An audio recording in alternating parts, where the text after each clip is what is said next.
Most people can remember how it felt to have their Halloween candy taken away as a kid. Depending on your age at the time, it might have felt like the end of the world, a full-blown battle between a child and their parents. And sure, kids can get irrationally angry over something like that. It's part of being young, but no one expects a 55-year-old man to become so furious over missing candy that it ends in murder. On October 31st, 2011, at around 2:30 p.m., Chicago police responded to a 911 call from a residence in the 7100 block of South Winchester Avenue. The home belonged to a man named Ledell Peoples. Officer John Davidson was one of the first on the scene. He later recounted that when he arrived, he found Peoples calmly sitting on the porch. When Davidson asked what had happened, Peoples responded, "That's crazy. She threw a plate at my head." After a brief exchange, Officer Davidson entered the home. Inside, paramedics were already attending to a woman who was later identified as Maria Adams. She was unconscious, and according to Davidson, the scene was covered in blood. He noticed broken dishes scattered on the floor and 3 knives in the kitchen sink.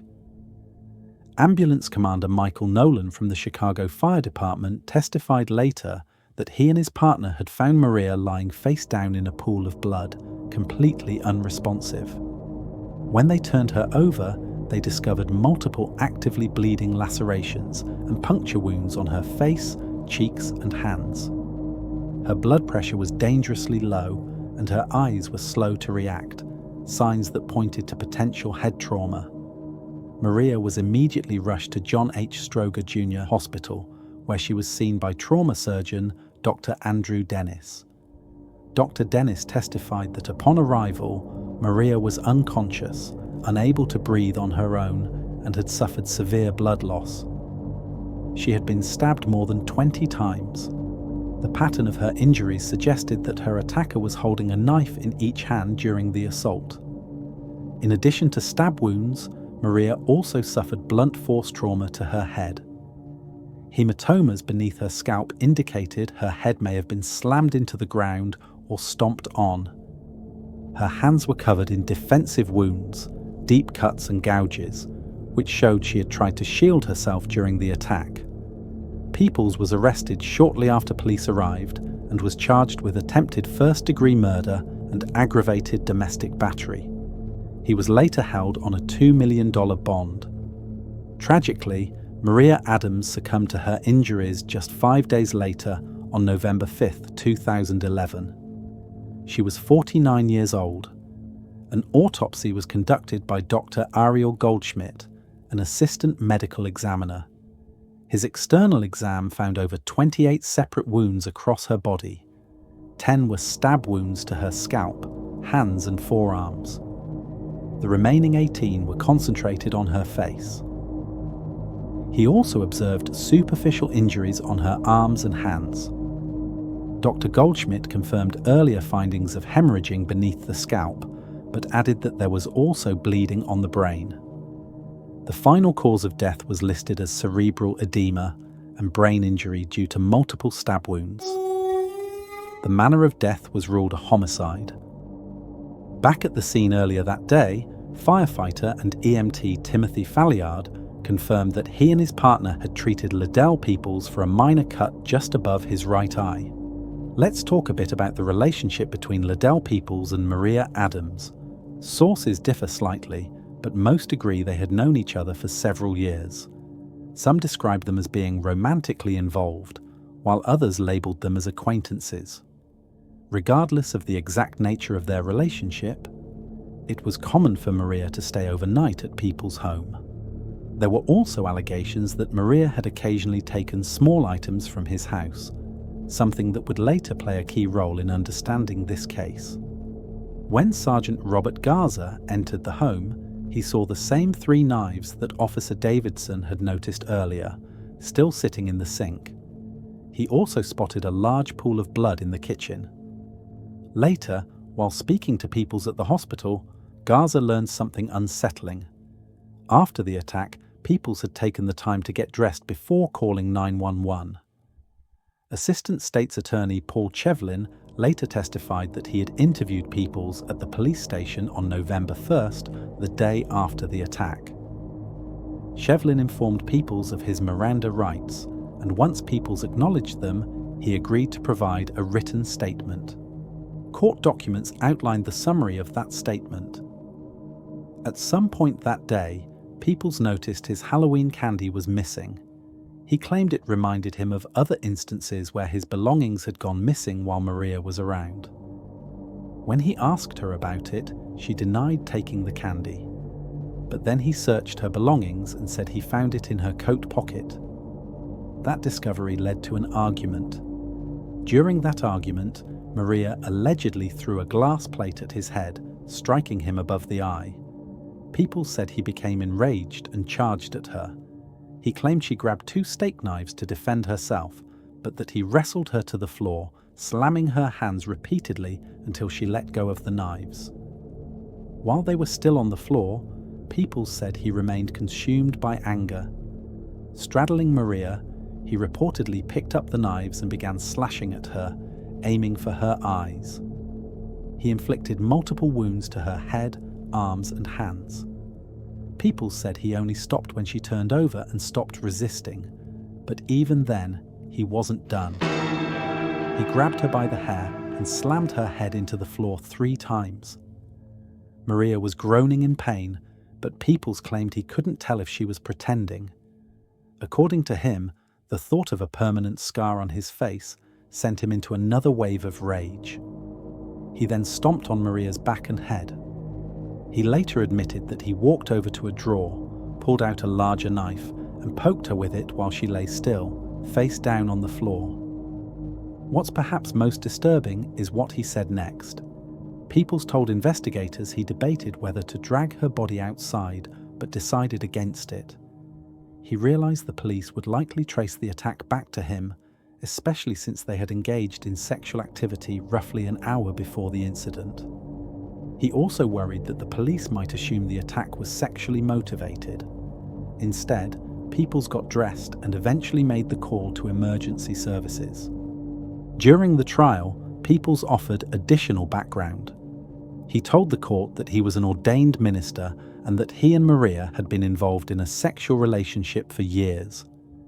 He said it was completely normal for her to spend the night at his house, including the night before the attack. Court documents reveal that his version of events changed slightly during the trial compared to his initial written statement. While he maintained that the conflict started over the missing candy and that Maria had thrown a plate at his face, he now added that she came at him holding a knife in each hand. According to his testimony, he grabbed her wrists in an attempt to keep her from cutting him and begged her to drop the knives. When she didn't, he claimed, a struggle ensued. He said he forcefully slammed her hands until she let go of the blades. At that point, he stated that both of them slipped in what he believed was his own blood, and Maria landed on her stomach. Peoples testified that he fell too, scraping his knees in the process. Seeing his own blood, he claimed, reignited his instinct to defend himself. He then began swinging the knives toward Maria to protect himself, though it's important to note that he admitted she was already lying face down at the time. It's hard to reconcile his explanation of self-defense with the fact that Maria was in such a vulnerable position. According to Peoples, he had no real intention of seriously harming her, much less killing her. He said he simply acted out of fear. He went on to say that after the flurry of violence, Maria remained motionless. But despite that, he believed she wasn't seriously hurt. He claimed her hair covered most of her wounds, and he didn't notice any blood from her injuries, only his own. After the attack, he went upstairs to change clothes before calling 911. When he was asked in court if he had stomped on her head as he had stated in his original confession, he replied vaguely, saying, "Not actually, as far as you know, doing it," though he admitted, "I got her some," trying to frame the attack as an act of self-preservation. He also said that as she lay there, he merely touched her back with his foot while stepping over her. Not stomping, just passing over.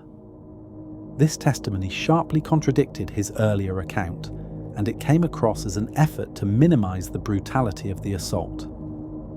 At trial, he was shown his original written confession and claimed he didn't remember admitting to slamming Maria's head against the floor 3 times. Nor did he recall stating that he had considered dragging her body outside. Ultimately, his justification for the entire ordeal boiled down to 2 things: the missing candy and the plate she had thrown at his head.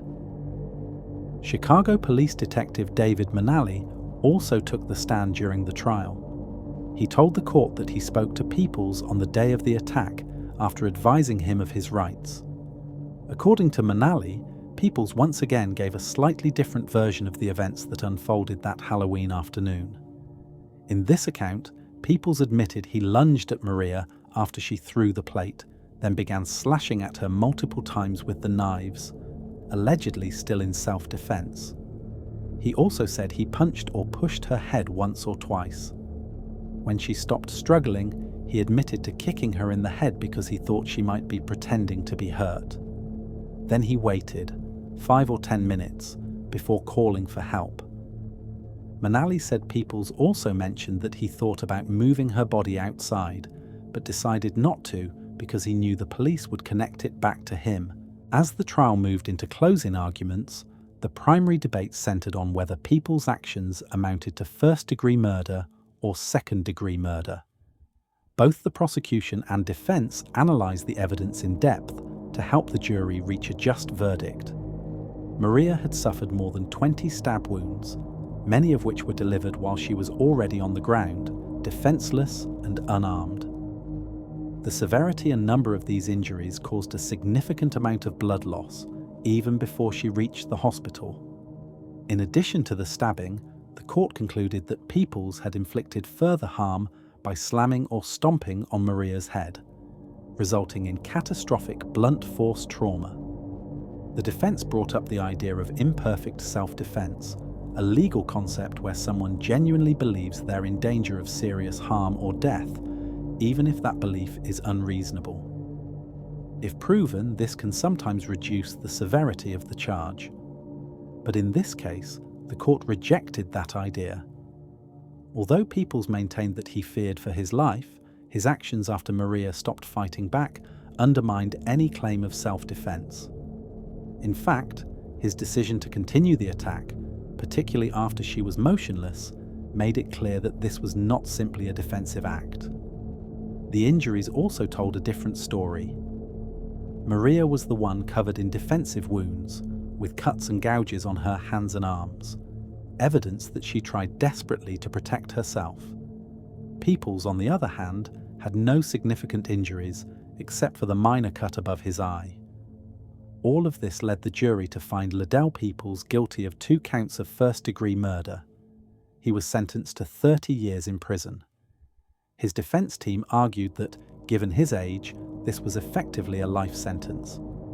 Still, the judge stood by the decision, believing the punishment was appropriate for the level of violence involved. This case was, in every sense, a disturbing and tragic story. It's the kind of thing you expect to see in a movie, not real life. The idea that a man could become so consumed by rage over something as petty as Halloween candy and take the life of someone he'd known for years is hard to wrap your head around. Very little is known about who Maria Adams was outside of this horrific crime. But one thing is clear: no one deserves to die in such a cruel and senseless way, especially not over something so trivial. But the truth is, stories like this aren't rare because of how violent they are. It's how pointless they are. How a moment of rage, one impulsive act, can wipe out a life and leave behind nothing but grief, prison bars, and unanswered questions. Maria Adams was 49 years old. She died over a bag of candy and a lifetime of unresolved anger. If you made it this far, thank you for sticking with me through one of the darker corners of human behavior. Stories like this one are difficult, but I think they're worth telling, not just to remember the victims, but to try and understand what drives someone to the edge and what signs, if any, we might not be seeing soon enough. If you appreciated the story, consider sticking around. The Cursed Record is just getting started. More true crime, more deep dives, and more stories the world should never forget. Until next time, take care of yourself and keep your eyes open. Thanks for watching.